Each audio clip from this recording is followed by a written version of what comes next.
ওনার জন্য আমরা দোয়া করি, উনি যেন এই মুসলিম অধ্যুষিত এলাকাটাকে এবং মাদারীপুরকে উনি পবিত্র একটি ভূখণ্ডে একটি পবিত্র এলাকা হিসেবে তৈরি করে দিতে পারেন। আমার কথাটা আপনাদের কাছে কেমন লেগেছে আমি জানি না, তবে কোরআন তো আমাদের দরকার।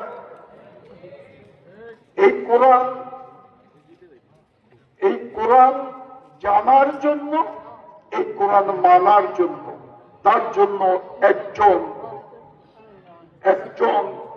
আরিফিনের দরকার আমাদের। আমি মনে করি মরহুম দেলোয়ার হোসেন সাইদ আনসারী রহমতুল্লাহ আলাইহ, ওনার সুযোগ্য সন্তান, ওনাকে আমাদের দরকার। আল্লাহ যেন আমাদের এই মনের আকাঙ্ক্ষাকে পূরণ করে, আপনাদের এই মজলিস থেকে আপনাদের দোয়ার জন্য আরো সে পৌঁছে যায়। আমার তৌফিক ইল্লা বিল্লাহ ওয়া আখিরু দাওয়ানা আনিল হামদুলিল্লাহি রাব্বিল আলামিন আলাইহি তাওয়াক্কালতু ওয়া ইলাইহি উনীব। আসসালামু আলাইকুম ওয়া রাহমাতুল্লাহি